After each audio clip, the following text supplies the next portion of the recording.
أنا اسمي سيد، شاب عادي جدا في أواخر العشرينات، شغال موظف أرشيف في شركة قطاع عام الصبح، وبعد الظهر بشتغل على عربية أوبر علشان أقدر أسد أقساطها وأمشي حالي. بجهز نفسي علشان أتجوز بنت الحلال اللي خاطبها بقالي 3 سنين. متعود على شوارع مدينة المحلة، حافظها شارع شارع، حارة حارة، من أول سكة طنطا لحد منطقة الجمهورية والسبع بنات. بس الليلة دي كانت مختلفة عن أي ليلة شفتها في حياتي. ليلة أتمنى إني أقدر أمسحها من ذاكرتي للأبد. الجو كان مقبض من أول اليوم، السما كانت مغيمة وكاتمة والجو مليان تراب، وعلى الساعة 11 بالليل المطر بدأ ينزل بغباء. مش مطر عادي، ده كان كأنه سيل. السما كانت مفتوحة كأنها بتغسل الأرض من حاجة وحشة. صوت المساحات بتاعت العربية وهي بتتحرك يمين وشمال كان الصوت الوحيد اللي كسر الصمت المريب جوه الكابينة. الشوارع كانت غرقانة طين ومية، الناس كلها هربت لبيوتها تستخبى تحت البطاطين من البرد. الراديو كان شغال على إذاعة الأخبار، والمذيع كان بيتكلم بنبرة كلها قلق وتوتر عن سفاح الغربية. السفاح ده ظهر من حوالي شهرين ومحدش عارف عنه أي حاجة. كل اللي بيعمله إنه بيصطاد ضحاياه بالليل، غالبا ناس ماشية لوحدها أو سواقين أو عمال شغالين ورديات مسائية.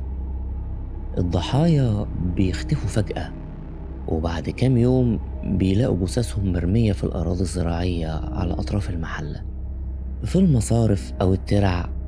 بس المرعب ما كانش في القتل نفسه، المرعب كان في الطريقة. الجثث كانت بتبقى متقطعة بطريقة دقيقة جدا، كأن اللي قطعها دكتور جراح أو جزار محترف، ومفيش أي دليل وراه، لا بصمة ولا شعر ولا حتى أداة جريمة.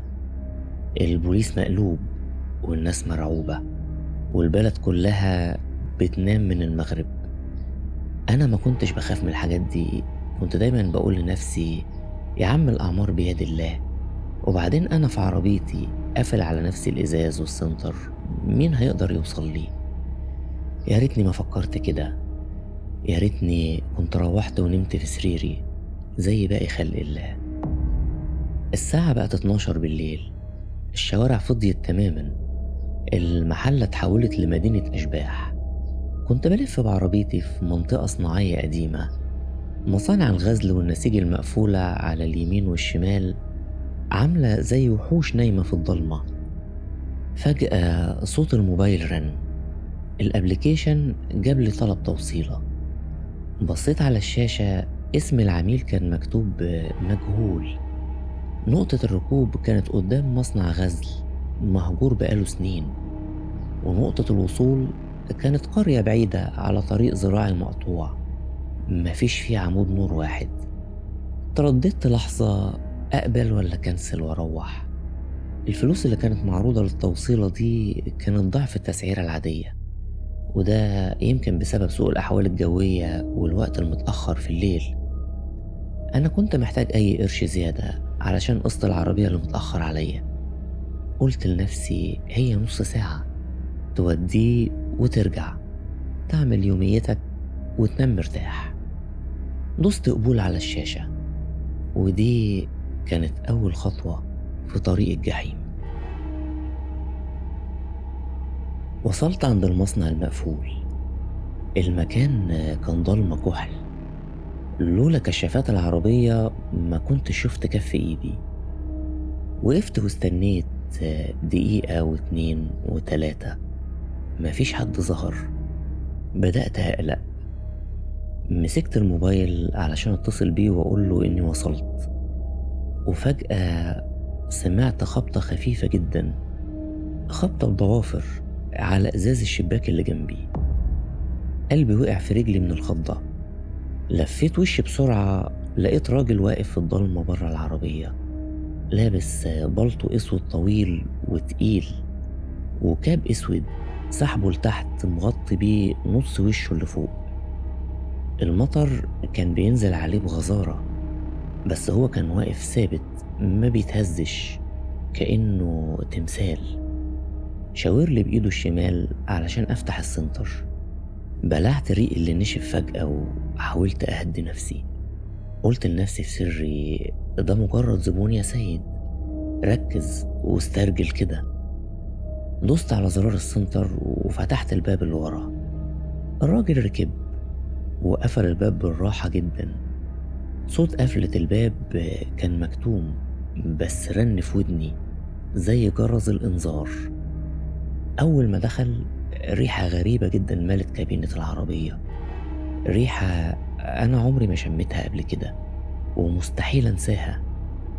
مساء الخير يا أستاذ، طريقنا للقرية من على الطريق الزراعي صح؟ سألته وأنا باصص عليه في المراية اللي في النص، بحاول ألمح أي تفاصيل من وشه. ما ردش عليا على طول، فضل ساكت حوالي 10 ثواني، والثواني دي عدت عليا كأنها ساعات. ما كانش بيتحرك وما كنتش حتى سامع صوت نفسه.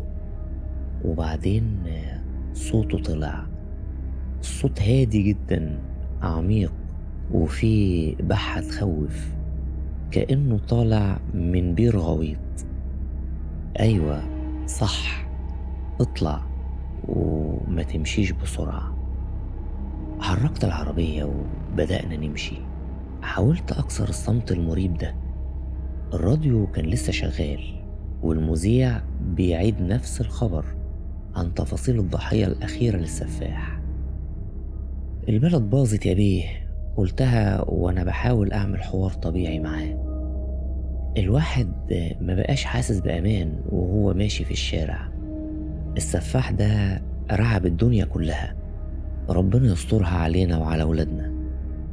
بصيت في المراية تاني، لقيته رافع راسه شوية وبيبتسم ابتسامة خفيفة بس كانت كفيلة تخلي الدم يهرب من عروقي.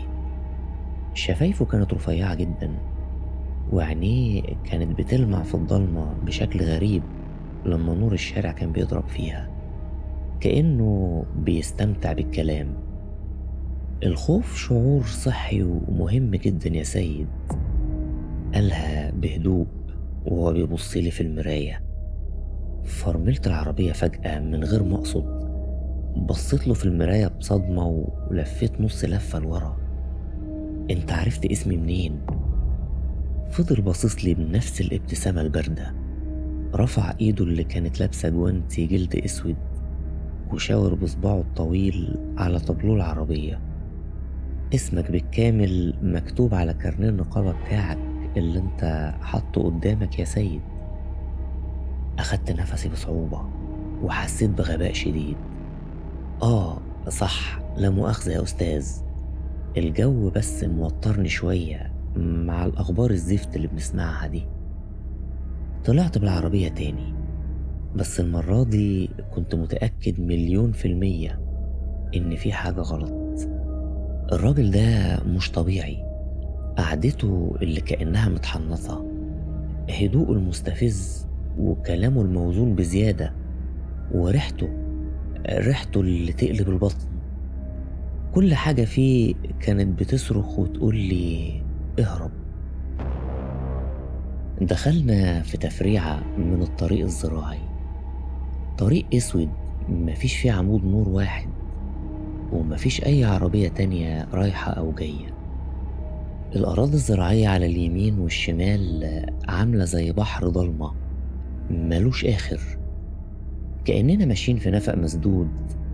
المطر زاد أكتر وصوت الرعد بدأ يرج الصاج بتاع العربية. البرق كان بينور السما كل كام ثانية ويكشف ضلال مرعبة للأشجار على الطريق. بتحب الليل يا سيد؟ سألني فجأة وهو بيميل راسه ناحية الشباك كأنه بيتفرج على الضلمة. رديت عليه وأنا مركز في الطريق بكل طاقتي، يعني أكل العيش بيخلينا نحبه أو نتعود عليه. مش عايز أبصله في المراية تاني علشان مرعوب من اللي ممكن أشوفه. قال لي وهو بيسند ظهره لورا وبيشبك ايديه المكسية بالجلد الأسود: الليل ده ستار، ربنا بيخبي بيه أسرار كتير. في ناس بتشوف الليل راحة بعد التعب، وفي ناس بتشوفه فرصة علشان يعملوا اللي ما يقدروش يعملوه في النور. النور بيفضح، لكن الضلمة بتستر. سألته وصوتي بدأ يتهز غصب عني: قصدك ايه يا أستاذ؟ قصدي السفاح اللي الراديو بتاعك مصدعنا بيه ده. قالها ببرود شديد كأنه بيتكلم عن ماتش كورة. تفتكر هو بيعمل كده ليه؟ ايه اللي يخلي إنسان يصطاد إنسان زيه ويقطعه؟ بلعت ريقي بصعوبة. تلاقيه مريض نفسي ولا مجنون هربان من مستشفى أمراض عقلية، مجرم ما عندوش قلب، ربنا ياخده ويريحنا من شره. ضحك ضحكة مكتومة، ضحكة طالعة من زوره من غير ما يفتح بقه، وقال لي: مريض نفسي؟ أكيد هو مجرم في نظر القانون، بس يمكن هو شايف نفسه حاجة تانية خالص. فنان مثلا، شايف إن اللحم والدم والعظم مجرد خامات، وهو بيشكلهم بطريقته علشان يطلع لوحة فنية محدش غيره يقدر يفهمها. فنان ايه يا أستاذ؟ ده مجرد سفاح، ده بيقطع الناس حتت وبيرميهم للكلاب في الترع. صوتي بدأ يعلى غصب عني من التوتر والرعب اللي كان بياكل في أعصابي. قال لي بنبرة فلسفية مرعبة: الناس كلها بتتقطع كل يوم يا سيد. في ناس بتتقطع من الشغل والهم، وناس بتتقطع من الفقر والجوع، وناس بتتقطع من الظلم وقهر الرجال. الفرق الوحيد إن هو بس بيعمل ده بشكل مادي ملموس، بيخليهم يشوفوا حقيقتهم الضعيفة، بيحررهم من كذب الدنيا. كلامه كان تقيل ومخيف ومقنع بطريقة مريضة. بدأت أحس بخنقة رهيبة في العربية، الأكسجين كأنه بيخلص. فتحت الشباك بتاعي سنة صغيرة جدا علشان أشم هوا، بس الهوا اللي دخل كان ساقع وبيجمد العظم، وجاب معاه ريحة طين ومية من الشتا اللي نازل. انت انت شغال ايه يا أستاذ؟ سألته علشان أحاول أغير الموضوع المرعب ده، أو أفهم أنا راكب معاه مين بالظبط. أنا جزار، قالها وبصلي في المراية مباشرة. المرة دي عيني جت في عينه، البرق نور السما في اللحظة دي، وشفت وشه بوضوح لثانية واحدة تحت الكاب. عينيه ما فيهاش أي لمعة حياة، عينين ميتة بتبص لروحي مباشرة. وش فيه ندبة طويلة نازلة من خده لحد رقبته. قلبي بدأ يدق بسرعة رهيبة كأنه هيشق صدري ويطلع. جزار؟ ربنا يعينك، بس الجزارة والمذابح بتبقى الصبح بدري، ايه اللي منزلك في الوقت ده وفي الجو ده؟ عندي طلبية مخصوصة جدا الليلة دي، قالها وابتسامته وسعت لحد ما بينت سنانه اللي كانت صفرة. لحمة طازة لازم تندبح في وقت معين وتتقطع بطريقة معينة علشان تفضل محتفظة بطعمها وحلاوتها. حسيت ان معدتي بتتقلب وعايز ارجع. ايدي بدأت تعرق على الدركسيون لحد ما بقت بتتزحلق. انا لازم انزله من العربية، انا مش هكمل التوصيلة دي لو هيدفع لي 1,000,000 جنيه. الراجل ده هو السفاح، مفيش مجال للشك. انا محبوس مع جزار المحلة في علبة صفيح ماشية على طريق ضلمة. عقلي بدأ يشتغل بسرعة جنونية، لازم ألاقي حجة علشان أقف وأهرب. بقولك ايه يا أستاذ؟ قلتها بصوت بحاول بكل طاقتي أخليه ثابت، ما بيترعش. الكاوتش الوراني اللي ناحيتك شكله نام. أنا حاسس بالعربية بتعوم مني. أنا هقف على جنب أشوفه كده وأرجع لك دقيقة واحدة. ما تقفش يا سيد، قالها بنبرة مختلفة تماما، نبرة ما بقاش فيها أي هدوء، نبرة فيها أمر عسكري وفيها تهديد واضح وصريح بالموت. يا أستاذ العربية هتبوظ مني وممكن تتقلب بينا في الطين ده. لازم أقف بس أبص على قلتلك ما تقفش. المرة دي صرخ فيا بصوت عالي، رج الكابينة كلها وخلى ودني تصفر. وفي اللحظة اللي صرخ فيها شفت في المراية حركة سريعة من إيده، طلع من تحت البلطو الأسود بتاعه حاجة بتلمع في الضلمة، حاجة معدن طويلة عريضة وحادة جدا. ساطور، ساطور جزارة كبير بيلمع كأنه لسه مسنون، وعليه بقع غامقة مكلكعة مفيش داعي أفكر هي إيه. الرعب شل جسمي كله، الرجل اتسمرت على بدال البنزين، ما قدرتش حتى أرفعها. العربية سرعتها زادت في الطريق الضلمة وسط المطر. انت انت عايز ايه؟ قلتها بصوت بيترعش والدموع بدأت تتجمع في عيني. حط الساطور على كتفي من ورا الكرسي، حسيت ببرودة المعدن التقيل على رقبتي. عايزك تكمل سواقة وتسمع الكلام لحد ما أقولك تقف، ولو فكرت تعمل أي حركة غبية أو تضرب فرامل فجأة الساطور ده هيفصل راسك عن جسمك قبل ما تلحق تصرخ أو تنطق الشهادة.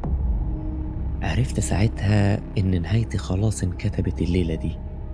ده مش مجرد راكب غريب، ده سفاح المحلة اللي البوليس كله مش عارف يمسكه، وأنا دلوقتي محبوس معاه لوحدي. يا بيه، أنا غلبان ماليش في حاجة، وعندي أم مريضة بصرف عليها وبجهز نفسي علشان أتجوز ومستلف من طوب الأرض. أبوس إيدك سيبني أروح، خد العربية، خد التليفون، خد الفلوس اللي معايا كلها، بس سيبني أعيش والنبي. بدأت أتوسله، كرامتي كلها راحت وانهارت قدام غريزة البقاء وخوفي المرعب من الموت بالطريقة دي. ضحك بسخرية قاسية جدا وقال لي: أمك؟ عروستك؟ كلكم عندكم أمهات وعرايس وديون وقصص حزينة. تفتكر الضحايا اللي قبلك ما قالوش نفس الكلام ده؟ تفتكر الشاب اللي كان مروح لابنه الأسبوع اللي فات قال لي إيه وهو بيبوس جزمتي علشان أرحمه؟ تفتكر ده وقفني عن إني أعمل العمل الفني بتاعي؟ مفيش حاجة هتوقفك عن مصيرك الليلة دي، انت الطلبية بتاعتي. فضل يضحك ضحكة مجنونة مريضة بتتردد في العربية. ريحة الدم والصدى اللي على السلاح بتاعه زادت وبقت لا تطاق. بدأت أفكر بسرعة، لو فضلت سايق زي ما هو عايز هيوديني لمكانه المخفي، وهناك هيربطني وهيذبحني بالساطور حتة حتة زي ما بيعمل في الباقيين. مش هيفضل حتى جثة كاملة لأهلي يدفنوها. ولو وقفت العربية فجأة هيضربني بالساطور في رقبتي أو راسي واموت في لحظتها. لازم أعمل حاجة، لازم أتصرف. الموت كده كده جاي، يبقى أموت وأنا بحاول أعيش أحسن ما أموت وأنا مستسلم زي الخروف. المطر كان لسه بينزل شلالات، الطريق الزراعي كان مليان طين ومطبات ومية متجمعة. كنت عارف الطريق ده كويس. قدامي بعد حوالي نص كيلو الطريق بياخد منحنى حاد جدا لليمين، وعلى الشمال في التقاطع ده في ترعة كبيرة وعميقة جدا. لو أنا كملت طوالي من غير ما أحوت في المنحنى هننزل احنا الاتنين في الترعة. عقلي قفل على الفكرة دي، فكرة انتحارية مجنونة، بس دي فرصتي الوحيدة. المية هتبطأ حركته والسطور مش هيكون ليه لازمة. أنا بعرف أعوم كويس من صغري، صحيح ممكن مطلعش سليم، بس على الأقل مش هموت متقطع تحت إيده. لف يمين من المنحنى الجاي وهدي السرعة خالص، هندخل في طريق ترابي فرعي، قالها وهو بيضغط بالسطور أكتر على رقبتي لحد ما حسيت بوجع خفيف ودم دافي بينزل على جلدي. حاضر حاضر يا باشا، قلتها وأنا بهدي السرعة فعلا، كأني بستعد للملف وبمسح عيني علشان أشوف الطريق كويس. بدأت أعد المسافة في سري، 100 متر، 50 متر، 20 متر. أخدت نفس عميق جدا ملا كل صدري، وقريت الفاتحة والشهادة في سري، ومسكت الدركسيون بكل عصب وعضل في إيدي، وبدل ما أكسر الدركسيون يمين وألف في المنحنى، دوست على بدال البنزين لآخر الدواسة وكسرت دركسيون شمال بأقصى سرعة وقوة عندي. كل حاجة حصلت في ثواني كأنها في فيلم بطيء. العربية طارت من على الأسفلت الأسود ونزلت في الطين والزرع بسرعة رهيبة. السفاح اتفاجئ بالحركة اللي متوقعهاش، توازنه اختل تماما، جسمه اتخبط في الكرسي اللي قدامه والسطور فلت من ايده ووقع على أرض العربية ورا.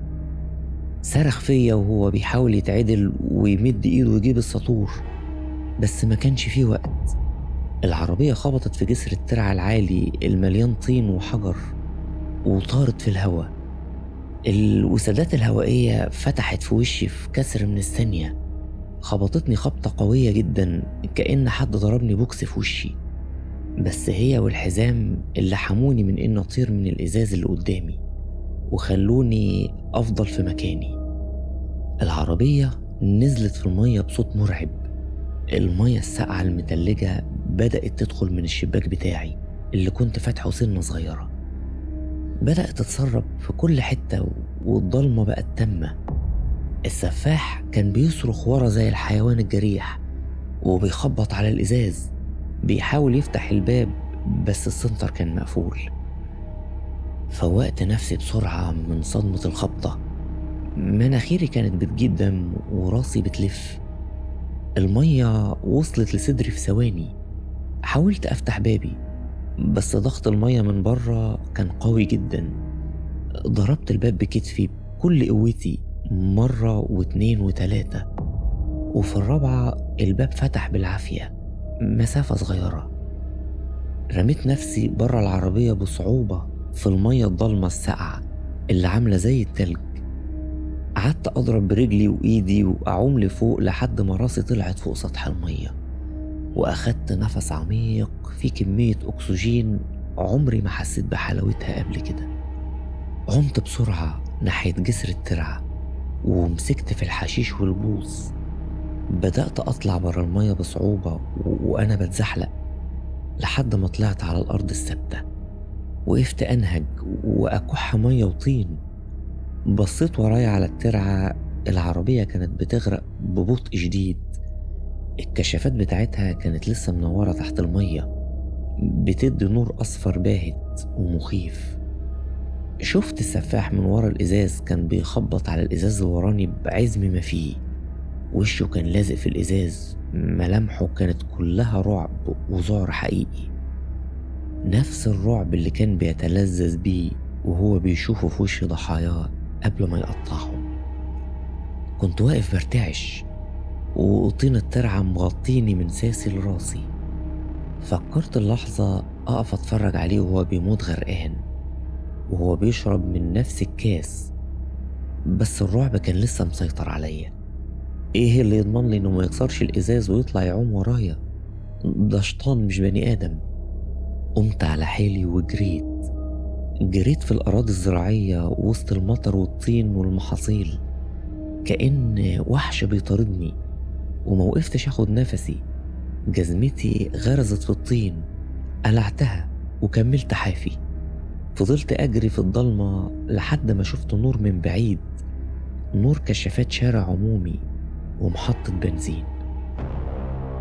وصلت للشارع العمومي وأنا شبه ميت، هدومي مقطعة والمية والطين مغطيين جسمي، بترعش من البرد والخوف والصدمة. لقيت عربية نقل تقيلة معدية بتهدي علشان المطبات، وقفت في نص الطريق وشاورت له كأني مجنون، كنت مستعد يدوسني ولا إني أفضل لوحدي في الضلمة هنا. السواق فرمل بصعوبة ونزل من العربية معاه كوريك حديد، افتكرني بلطجي أو قاطع طريق بحاول أثبته. في إيه يا مجنون أنت؟ عايز تموت؟ ابعد عن الطريق أحسن لك.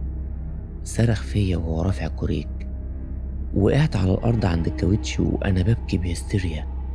الحقني الحقني يا اسطى، أبوس إيدك، سفاح المحلة كان راكب معايا وهيذبحني، عربيتي وقعت في الترعة وهو جواها. السواق لما شاف منظري ودموعي وشه اتغير، نزل الكوريك وقومني بسرعة، دخلني كابينة العربية وشغل الدفاية على أعلى درجة وجاب لي بطانية قديمة لفها لي. سفاح المحلة، انت متأكد يا ابني من اللي بتقوله ده؟ سألني وهو بيبصلي بذهول. أقسم بالله العظيم هو كان معاه ساطور وهيذبحني، عربيتي غرقانة في الترعة اللي جوه دي، وديني الاسم بسرعة أرجوك ما تقفش. السواق داس بنزين وساق بأقصى سرعة لأقرب نقطة شرطة في المركز. هناك دخلت عليهم زي الغرقان اللي طالع من القبر، حكيت لهم كل اللي حصل بالتفصيل الممل، من أول ما جالي الطلب لحد ما طرت بالعربية في الترعة. الضابط النبطشي ما كانش مصدقني في الأول، كان فاكرني سكران أو ضارب حاجة، بس شكلي والكدمات اللي في وشي ورعشتي اللي مش بتقف خلوه ياخد الموضوع بجدية، خصوصا لما قلت له مواصفات الراجل وريحة الدم. بلغوا المديرية وطلعت قوة كبيرة جدا من الاسم، معاهم عربيات إسعاف ومطافي، وأخدوني معاهم في بوكس شرطة علشان أدلهم على مكان الترعة بالظبط. وصلنا هناك بعد حوالي ساعة، المطر كان هدي شوية وبقى مجرد رذاذ. نزلوا كشافات إضاءة قوية جدا على المية وكشفوا المكان كله. المية كانت هادية، مفيش أي أثر للعربية غير بقعة زيت خفيفة عايمة على وش المية. جابوا ونش كبير ونزلوا غطاسين من الإنقاذ النهري في المية يدوروا. قلبي كان بيدق زي الطبل، كنت مستني الغطاسين يطلعوا جثته وأتأكد بعيني إنه مات علشان أقدر أغمض عيني وأنام ليلة واحدة في حياتي بعد كده وأنا مطمن. الغطاسين لقيوا العربية وربطوها والونش سحب العربية وطلعها على الجسر ببطء. منظر عربيتي اللي حطيت فيها شقة عمري وهي متدمرة وغرقانة طين كسر قلبي، بس ده كان تمن رخيص قوي قصاد حياتي. العربية نزلت على الأرض والمية بتنزل منها من كل مكان. الإزاز اللي قداماني كان مشروخ والإزاز بتاع الشباك بتاعي كان مفتوح، بس الكارثة إن الإزاز الوراني اللي ناحية اليمين كان متكسر حتت صغيرة، كأن حد ضربه بحاجة تقيلة من جوه لحد ما كسره. وسط ذهولي ورعبي وفي عز السكون المميت اللي سيطر على المكان، نور ضعيف جوه العربية ظهر من قدام ولفت انتباهي. موبايلي كان لسه متعلق في الحامل بتاعه على الطابلوه، شاشته المشروخة نورت فجأة رغم ان العربية كانت غرقانة. الضابط لاحظ النور ومد ايده بحذر جوه العربية وسحب الموبايل واداهولي. ايدي كانت بتترعش وانا بمسكه، التليفون كان شغال. في اللحظة دي حمدت ربنا في سري 1000 مرة اني كنت شاري موبايل ضد المية، قلت يمكن الاقي عليه اثر لطلب التوصيلة يفيد البوليس، بس يا ريت المية كانت حرقته قبل ما عيني تشوف اللي مكتوب عليه. على الشاشة كان في إشعار برسالة نصية من رقم مجهول، فتحت الرسالة وعيني بتقرا الكلام المكتوب، وكل حرف كان بيسحب الروح من جسمي. لعبتها صح المرة دي يا سيد، وكنت شجاع أكتر مما توقعت. بس انت تستاهل الواحد يتعب علشانك شوية كمان. أنا استمتعت بوقتنا جدا. هنتقابل تاني قريب أوي يا سيد، أقرب مما تتخيل. خلي بالك من عروستك. رجلي ما قدرتش تشيلني، وقعت على ركبتي في الطين. بصيت للضلمة اللي حوالينا في الأراضي الزراعية الممتدة كأنها وحش مستني يبلعني. هو لسه عايش؟ هو كسر الإزاز وهرب ومحدش شافه؟ هو لسه بره في الضلمة دي؟ وأسوأ من ده كله، هو دلوقتي عارفني وعارف اسمي وعارف إني خاطب وهتجوز، ودلوقتي كمان معاه رقم تليفوني وسايب لي رسالة إنه مستنيني وهيجيلي. من الليلة دي أنا بطلت شغل على العربية نهائيا. ما بقتش بخرج من البيت بعد المغرب. كل ما المطر ينزل، كل ما أسمع صوت خبطة خفيفة على أي إزاز أو أشم ريحة تراب مبلول، بحس بريحة الدم والصدى بتملى صدري وتخنقني. وبشوف عيونه السودة الميتة بتبصلي في أي مراية بقف قدامها. اللي بقيت متأكد منه إن مشوار الموت مخلصش في الترعة دي. مشوار الموت بتاعي لسه بيبدأ. وبكده نكون وصلنا لنهاية القصة. شاركونا رأيكم في التعليقات، وما تنسوش تشتركوا معانا وتفعلوا الجرس علشان تكونوا أول الحاضرين في قصصنا الجاية. دمتم بخير، خلوا بالكم من نفسكم، والسلام عليكم ورحمة الله وبركاته.